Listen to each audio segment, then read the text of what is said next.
irmãos, bom dia a todos.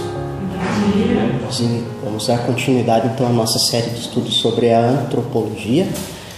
Dentro desse assunto então, nós vamos analisar a questão da doutrina do pecado, né? Para quem gosta de termos mais técnicos, mais teológicos, a doutrina chamada amartiologia, né? E amartia quer dizer erro, pecado, e logia que quer dizer estudo. De maneira resumida, doutrina do pecado.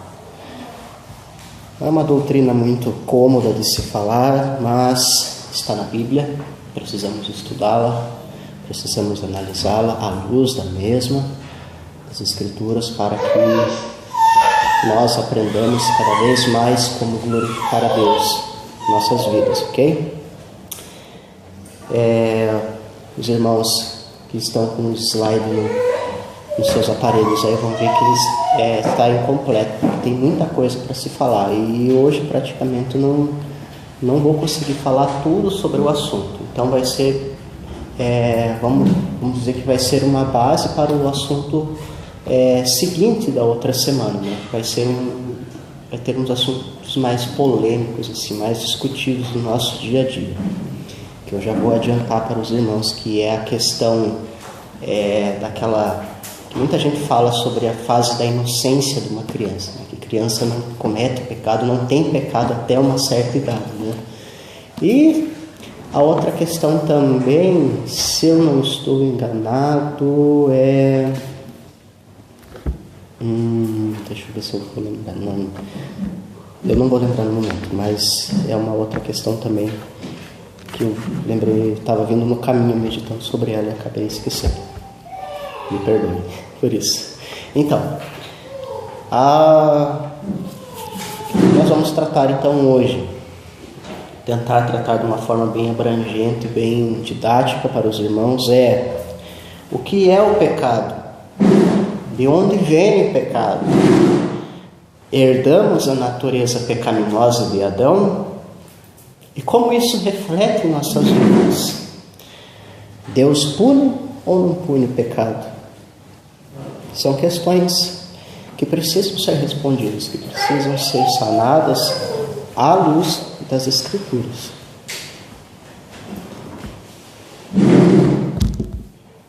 Trouxe uma definição aqui de um teólogo muito conhecido, que eu admiro muito, que é o Wayne Grudem, e ele define o pecado no seu livro chamado Teologia Sistemática. Ele define da seguinte forma: que pecado é qualquer falta de conformidade com a lei moral de Deus em atos, atitudes e natureza. Essa é uma definição que eu acho que ele copiou do Berkhoff, né? Eu estava fazendo uns estudos paralelos lá e eu vi que o Berkhoff fala muito parecido sobre isso. Ele define o pecado dessa mesma forma. E eu marquei ali as palavras atos, atitudes e natureza, porque eu quero enfatizar para os irmãos que o pecado ele é muito abrangente. Ele não é simplesmente, não se resume em atos apenas, né? As pessoas acham que você pecar é você fazer alguma coisa errada, mas se você não fizer nada, você não está pecando. Essa seria a lógica das pessoas, né? Mas as Escrituras, elas vão muito além disso. Muito bem. Mentir, roubar, matar, óbvio, são atos pecaminosos, né? Atos que você comete com a outra pessoa, ou também existem outros atos pecaminosos que você comete contra você mesmo, né? Suicídio. Por exemplo, uma coisa que nós devemos evitar é tomar cuidado com a ingenuidade. Como eu falei para os irmãos, muitas pessoas pensam que o pecado é você fazer algo errado. Então, se você não fizer, você não está pecando. eu vou ficar sentado aqui quietinho e eu não vou pecar. Não devemos pensar dessa forma. Teve alguém nas Escrituras que pensava dessa forma. Lá em Mateus 19, os irmãos puderem acompanhar comigo, nós vamos encontrar um jovem rico que ele abordou Jesus acerca do que ele poderia fazer para alcançar a vida eterna.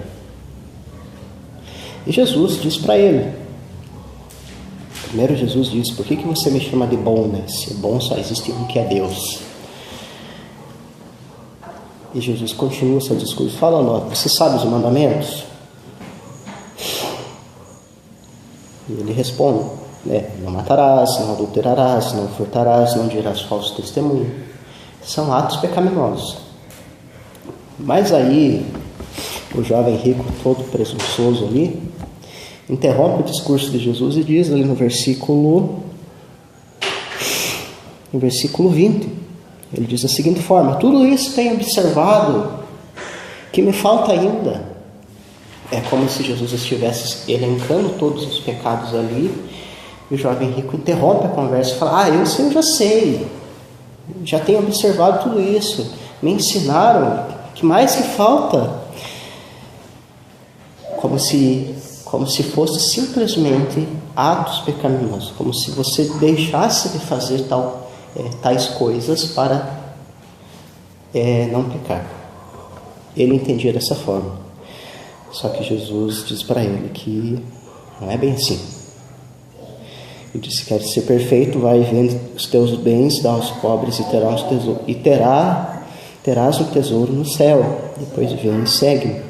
E o resultado disso é que esse jovem saiu de lá muito decepcionado com a resposta de Jesus, né? Então, ele entendia que pecar contra Deus é você cometer um ato, né? Você não cometer não significa que você está pecando. Muito errado. Atitudes, irmãos. Atitudes, elas podem ser entendidas como disposições ou desejos íntimos que elas vão contra a pureza moral que Deus requer de nós. Deus, na sua lei, nos 10 mandamentos, ele diz claramente o que ele quer de nós.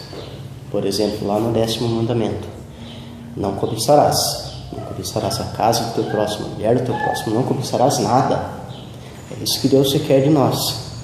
Mas a cobiça, ela não é um ato, ela é uma atitude que surge do nosso coração. E lá em Marcos 7, versículos 21 e 22, o Senhor Jesus diz o seguinte, irmãos: porque de dentro do coração dos homens é que procedem os maus desígnios, a prostituição, os furtos, os homicídios, os adultérios, a avareza, a malícia, o dolo, a lascívia, a inveja, a blasfêmia, a soberba, a loucura. É claro que Jesus não quis ser específico, né? Dentro do coração do ser humano surgem esses pecados. Não. Ele quis dizer que lá no coração do ser humano tem uma tendência violenta. É lá de dentro do coração do ser humano que procedem esses pecados e outros mais ainda. Essa não é uma lista exaustiva, não é uma lista completa, né? Mas o que ele está querendo dizer que a atitude pecaminosa que nós temos, ela surge do nosso coração. E isso é pecado também. Podemos citar outros exemplos lá no Sermão do Monte, que o Senhor Jesus, explicando a lei de Deus, fala sobre o adultério. As pessoas entendiam que o pecado do adultério era o ato, você trair o seu cônjuge. Mas Jesus está falando, se você olhar com uma intenção impura, você já está pecando. Então isso é uma atitude. Jesus vai além na disposição ou os desejos íntimos do nosso ser, né? Com relação à natureza, que é a nossa terceira palavra ali dessa definição contra o pecado, que eu citei anteriormente, a natureza, então, irmãos, ela é a essência do que nós somos como pessoas. E essa natureza, ela possui uma deformidade que ela se manifesta em cada detalhe da nossa vida. Ou seja, nós fomos criados à imagem e semelhança de Deus, porém, nossos primeiros pais pecaram. E isso, irmãos, eu vou tratar mais precisamente, para mostrar que o pecado de Adão e Eva não é apenas o pecado de Adão e Eva, mas o nosso pecado também. Nós temos que tomar cuidado com isso, fazer essa divisão assim, Adão e Eva pecou e o resultado veio para nós. Por causa deles nós estamos assim. Não é dessa forma que Deus nos ensina na sua palavra. E eu vou tratar daqui a pouquinho sobre isso.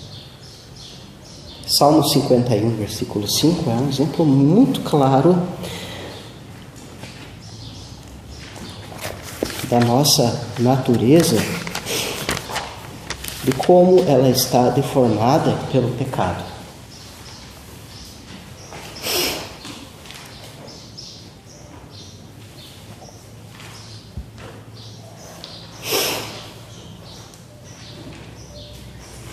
Salmo de Davi, famosíssimo salmo, que diz o seguinte no versículo 5, Salmo 51, versículo 5: Eu nasci na iniquidade e em pecado me concebeu minha mãe. Ele não está falando que a mãe dele havia pecado, então por causa do pecado da mãe dele, ele nasceu pecador. Ele está falando, olha, eu sou pecador por natureza. Não preciso que alguém me ensine a pecar. Já tenho essa habilidade inata desde o meu nascimento. Em nenhum momento ele está ofendendo a mãe dele, falando mal da mãe dele. Porque os irmãos percebam lá, no contexto do Salmo, existem vários pronomes que ele está falando acerca dele mesmo, Davi. Por exemplo, no primeiro versículo, compadece-te de mim, ó Deus, segundo a tua benignidade. Versículo 2, lava-me completamente, pois eu conheço. Versículo 3, ele não está ofendendo a mãe dele, não está culpando a mãe dele por causa do pecado. Pelo contrário, no versículo 5 ele está falando, eu nasci no pecado, minha mãe me concebeu no pecado, porque eu tenho essa natureza pecaminosa, não é culpa dela.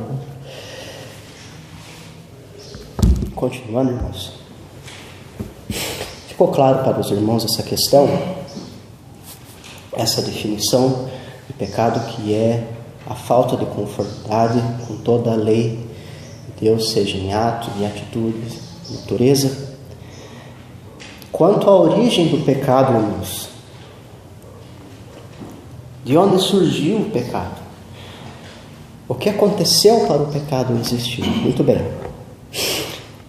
Em primeiro lugar, nós nos voltamos para Deus e procuramos entender o que Ele nos mostra acerca do pecado. Quando nós olhamos para Deus, primeiramente, Deus se apresenta nas Escrituras e nós cremos nisso, que Ele não pecou e Ele não é culpado pelo pecado, em nenhum momento. Deus, nas Escrituras, Ele é apresentado como santo, como justo, como perfeito, e nós cremos. Deuteronômio 32, versículo 4,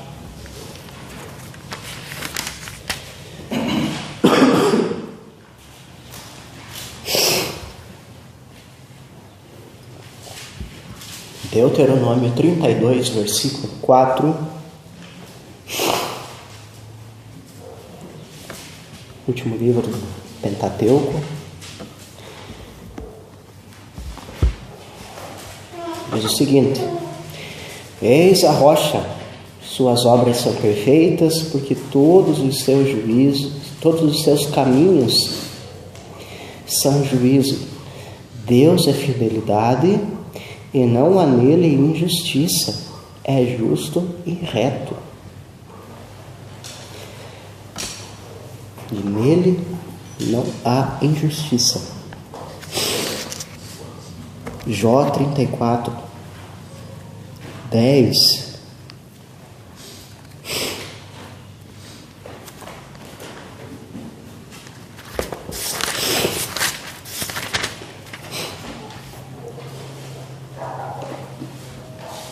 Ele diz o seguinte: pelo que vós, homens sensatos, escutai-me.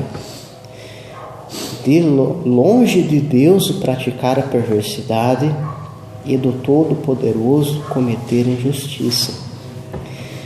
Ele está falando longe de Deus. Nunca que isso vai ser da índole, da natureza divina, cometer pecado, fazer injustiça. Nunca vai sequer passar pela cabeça. E ainda tem Tiago 1,13, irmãos.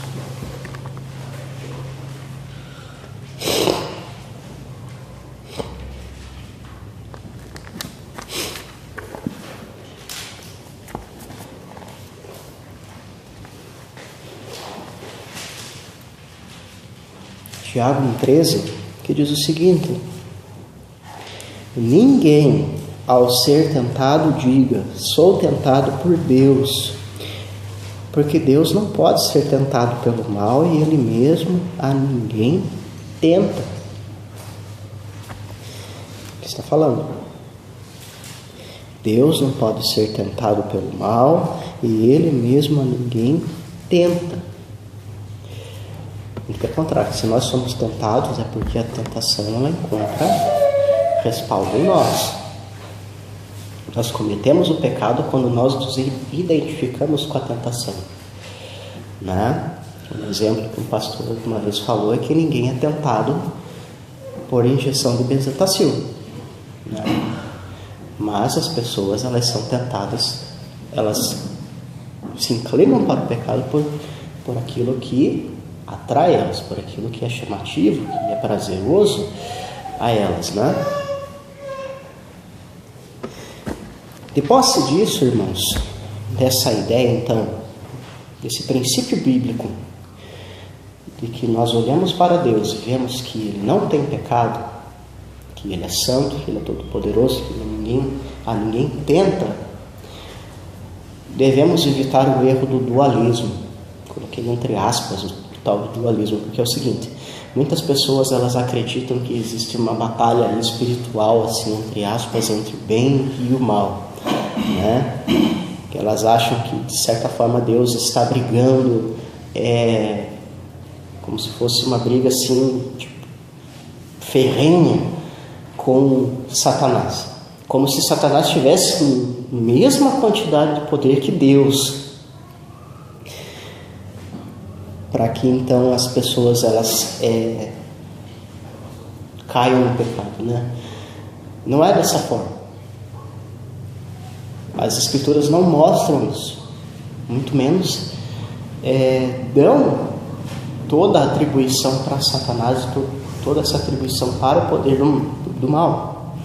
Muito pelo contrário, nós vemos Deus soberano, Deus que reina sobre todas as coisas e que Ele usa inclusive o mal para a sua glória, que Deus permitiu a entrada do pecado no mundo para que Ele então mostrasse a sua glória e o seu poder sobre o pecado.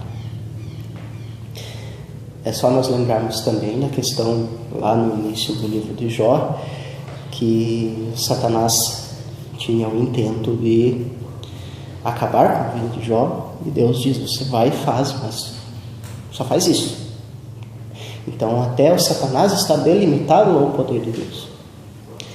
Não existe uma briga assim de igual para igual, que você é vítima de Satanás e Deus não foi capaz de me salvar, de me socorrer. Não existe isso.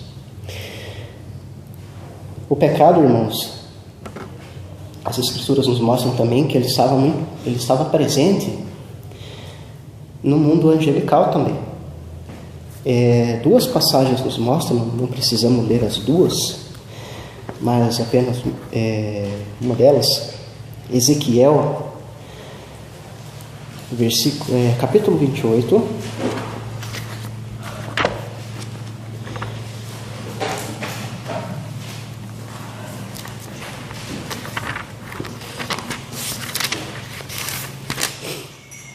Ezequiel capítulo 28, versículo 11 em diante.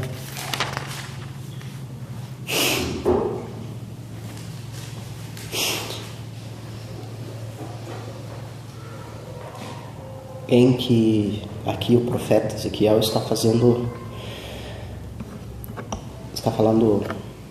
uma lamentação contra o rei de Tiro, mas aqui o texto ele nos faz uma alusão sobre a queda de Satanás. Ele diz o seguinte: veio a minha palavra do Senhor dizendo, Ezequiel 28, 11: Filho do homem, levanta uma lamentação contra o rei de Tiro e dize-lhe: assim diz o Senhor Deus, tu és o sinete da perfeição, cheio de sabedoria e formosura. Estavas no Éden, jardim de Deus, e todas as pedras preciosas te cobrias: o sardio, o topázio, o diamante, o berilo, o ônix, o jaspe, a safira, o carbúnculo e a esmeralda. De ouro se te fizeram os engastes e os ornamentos. No dia em que foste criado, foram eles preparados. Tu eras querubim da guarda ungido, e te estabeleci. Permanecias no monte santo de Deus, no brilho das pedras andavas. Perfeito eras nos teus caminhos, desde o dia em que fostes criados, até que se achou iniquidade em ti. Na multiplicação do teu comércio, se encheu o teu interior de violência, e pecaste pelo que te lançarei, profanado fora do monte de Deus, e te farei perecer o querubim da guarda, em meio ao brilho das pedras. Elevou-se o teu coração por causa da tua formosura, e corrompeste a tua sabedoria por causa do teu resplendor. Lancei-te por terra diante dos reis, te pus para que te contemplem. Então, irmãos, essa passagem ela nos faz alusão para a queda de Satanás. Existe um outro texto também do Novo Testamento, que eu não vou lembrar o qual, que ele me veio à memória agora, em que o próprio Senhor Jesus fala que ele viu Satanás cair, né? Que os irmãos que conseguirem encontrar, por favor, compartilhem conosco, que Jesus fala isso, que ele viu Satanás cair antes da criação de todas as coisas. O que eu quero mostrar para os irmãos é que o pecado, então, ele estava presente no mundo angelical, com a queda de Satanás. Mas quanto à raça humana, Adão e Eva, então, foram os pioneiros, como todos sabem, lá no texto de Gênesis 3, versículo 1 ao 19, né, que vai relatar toda a queda ali, né?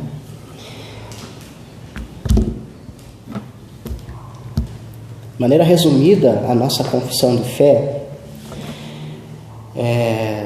lá no capítulo 6, no primeiro parágrafo, ele vai tratar sobre essa queda do ser humano. Ele diz assim na confissão, que Deus criou o homem justo e perfeito, ele deu uma lei justa, o que ele seria para a vida, se a guardasse, ou para a morte, se a desobedecesse. Mesmo assim, o homem não manteve por muito tempo a sua honra. Satanás valeu-se da astúcia da serpente para seduzir Eva, e esta seduziu Adão, que sem ser compelido, transgrediu voluntariamente a lei instituída na criação e a ordem de não comer do fruto proibido. De acordo com o seu conselho sábio e santo, aprove a Deus permitir que a transgressão, porque no âmbito do seu propósito, mesmo isso ele usaria para a sua própria glória. Então, aqui de maneira resumida, o que aconteceu lá em Gênesis 3, versículo 1 ao 19, né? Entendemos que esse texto é literal, não é um texto fantasioso, não é um texto poético, assim, é o que realmente aconteceu. Até porque se nós olharmos para esse texto de uma maneira não literal, toda a base das Escrituras se vai, né? Nós perdemos toda a confiabilidade das Escrituras. Falei sobre a origem do pecado contra a raça humana. E por causa desse pecado, então, de Adão e Eva, nós entramos no assunto do pecado herdado, né? Esse pecado que nós recebemos de Adão e Eva. O texto de Romanos 5,12 nos diz o seguinte: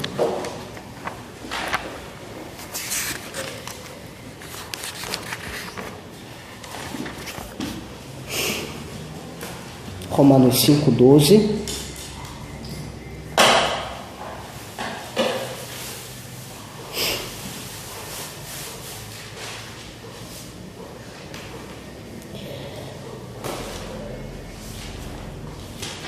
Diz assim: portanto, assim como por um só homem entrou o pecado no mundo, e pelo pecado a morte, assim também a morte passou a todos os homens, porque todos pecaram. Lembra, irmãos, que eu falei no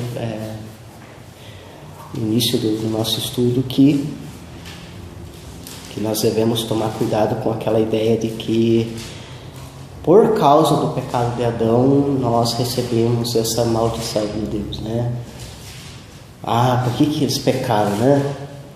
Agora nós estamos nessa situação. Eles pecaram, né? Nós temos aquela tendência natural de jogar a culpa, a responsabilidade para o próximo, né? Nunca o nosso problema. Mas as Escrituras aqui, se os irmãos prestarem atenção nesse texto de Romanos 5,12, ele diz assim lá no final: porque todos pecaram. Vou ler o texto novamente. Portanto, da mesma forma como o pecado entrou no mundo por um homem, Adão, e pelo pecado a morte, assim também a morte veio a todos os homens, porque todos pecaram. Então, naquele momento que Adão pecou, nós pecamos também. Eu não estava lá, o irmão também não estava lá, mas nós pecamos. Sim, não foi Adão. Sim, foi Adão, basicamente foi ele, mas nós também pecamos. Somos culpados também. Como que funciona isso? Simples. Deus viu em Adão como um representante da humanidade. Deus considerou então todos os descendentes de Adão como pecadores. Ele não olhou basicamente para Adão e falou: Adão, você pecou contra mim, agora você está lascado comigo. Não é dessa forma. No pecado de Adão, nós pecamos. Nós somos pecadores juntamente com Adão. Teve origem com Adão, mas nós também pecamos, né? Usei esse termo pecado herdado, mas vocês poderão encontrar muitas vezes o tal do pecado original, o termo pecado original. Devemos tomar cuidado com isso por causa dessa divisão que nós fazemos, né? De falar, o pecado de Adão. Sim, Adão pecou, mas você também é o seu pecado. Todos pecaram. As Escrituras mostram isso, que Adão é representante da humanidade.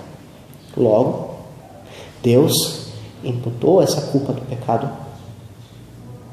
Em mim e em todos.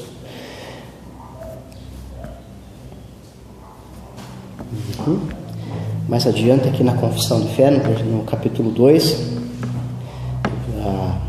parágrafo 2 do capítulo 6, que fala então da queda do ser humano, ele diz o seguinte: por esse pecado nossos primeiros pais decaíram da sua condição original de retidão e comunhão com Deus. No pecado deles nós também pecamos, e por isso a morte veio sobre todos. Agora a minha ênfase aqui: todos se tornaram mortos no pecado e totalmente corrompidos em todas as faculdades e partes do corpo e da alma. Agora, irmãos, essa parte aqui trata então sobre a corrupção herdada.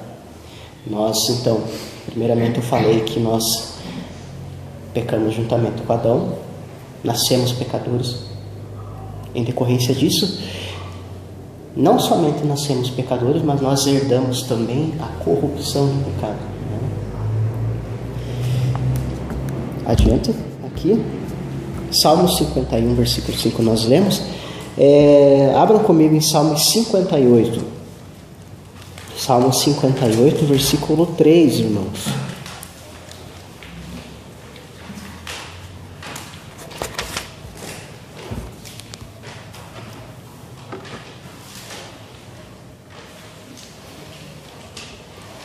Salmo 58, versículo 3, é um texto parecido com o Salmo 51, versículo 5.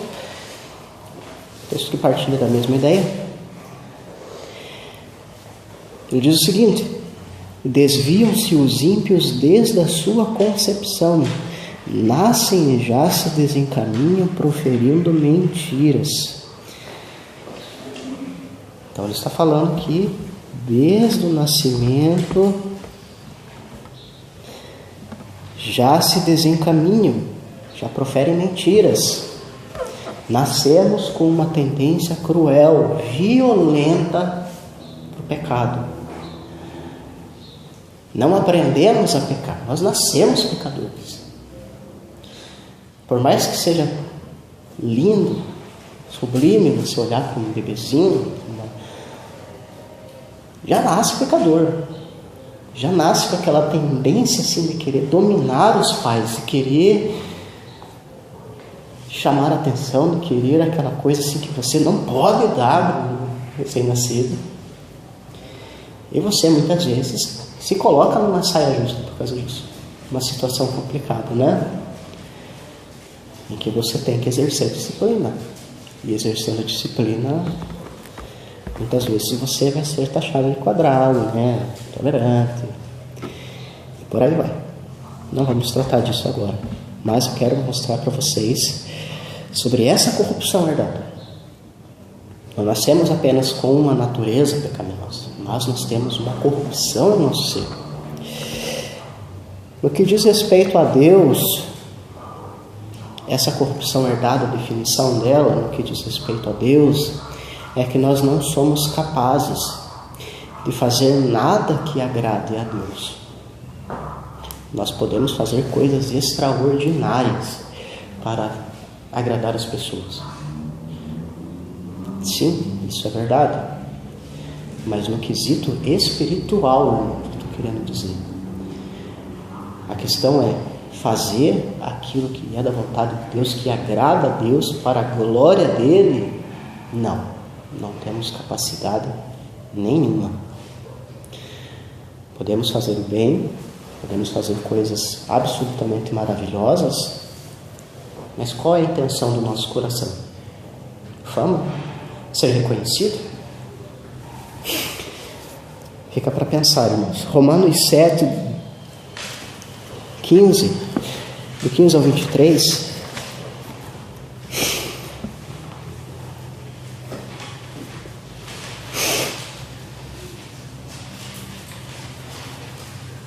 Romanos 7,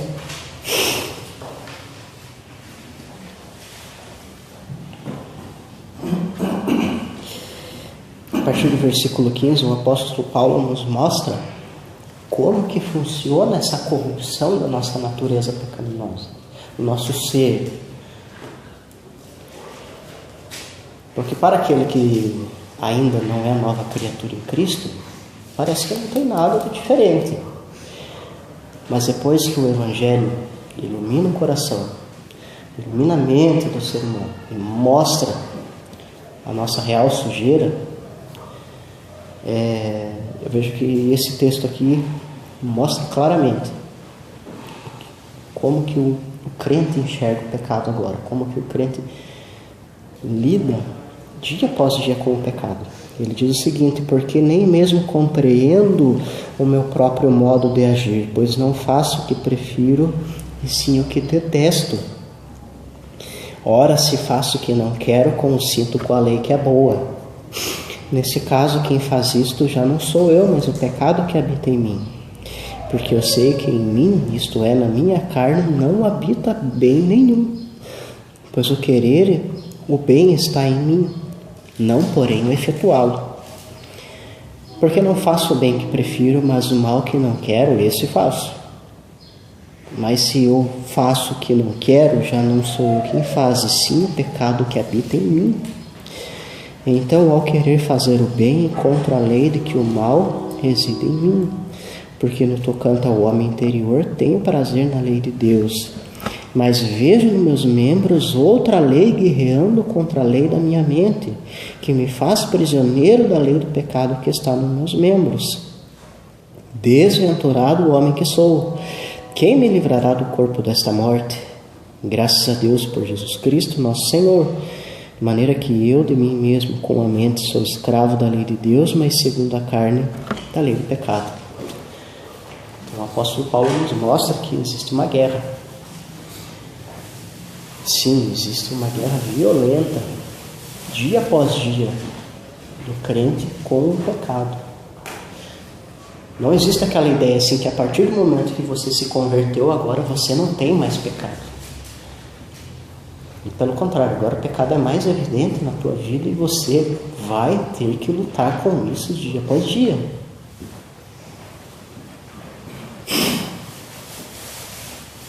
Efésios 2.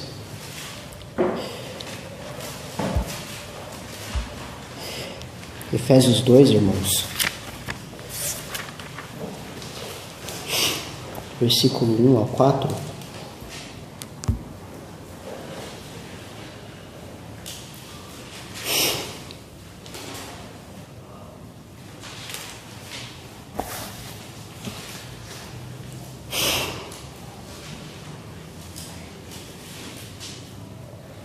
Efésios 2, 1 ao 4, ele nos mostra a gravidade do pecado naqueles que antes eram inimigos de Deus. Pois ele diz assim: ele vos deu vida estando vós mortos em vossos delitos e pecados, nos quais andastes outrora segundo o curso deste mundo, segundo o príncipe da potestade do ar, do espírito que agora atua nos filhos da desobediência, entre os quais também todos nós andamos outrora, segundo as inclinações da nossa carne, fazendo a vontade da carne e dos pensamentos, e éramos por natureza filhos da ira, como também os demais. Mas Deus, sendo rico em misericórdia, por causa do grande amor com que nos amou, ele continua, que ele fala que Cristo nos deu vida quando nós estávamos mortos em nossos pecados, e ele nos fez assentar em regiões celestiais. O apóstolo Paulo está dando então um panorama daquilo que é a vida de uma pessoa antes da conversão. Quando a pessoa ela não se volta, ela ainda está sem Cristo, ela se encontra então num estado totalmente deplorável diante de Deus, que ela faz o que obedece todo aquilo que floresce da carne dela, da sua natureza pecaminosa. Ele continua dizendo que por natureza nós éramos filhos da ira. Essas pessoas ou nós, muitas vezes, antes daquele momento que Cristo nos resgatou do nosso pecado, da nossa miséria, nós éramos filhos da ira de Deus, porque nós andávamos de uma maneira totalmente detestável diante de Deus, fazendo a vontade da nossa natureza pecaminosa. Éramos escravos de Satanás, muitas vezes, como Jesus fala lá em João, né? Que vós sois do diabo, porque vocês fazem aquilo que agrada a Ele, não são filhos de Deus, por causa da natureza, aquela natureza pecaminosa da corrupção que nos foi herdada, mas graças a Deus, porque Ele nos redimiu, nos salvou e nos deu uma nova vida, irmãos. Essa é a condição do ser humano antes da conversão. E depois que acontece a conversão, essa natureza pecaminosa, ela continua em nós, só que todavia nós temos consciência de que nós temos que lutar diariamente contra ela. E Deus nos dá ferramentas para isso, nos dá as armas para isso: oração, leitura da palavra, culto, sacramentos e muito mais. Eu vou parar por aqui, irmãos, porque esse assunto ele é bem extenso, e como eu falei para os irmãos, eu gostaria de tratar outras questões mais específicas no próximo momento, no próximo domingo, ok? Que nós possamos meditar nessa doutrina que não é muito agradável de ser estudada, mas que é necessário para que nós tenhamos consciência do nosso pecado e daquilo que Deus fez em nossas vidas, que é nos redimir, mesmo Ele sabendo da nossa miséria, da nossa podridão. Ok? Que Deus abençoe a todos.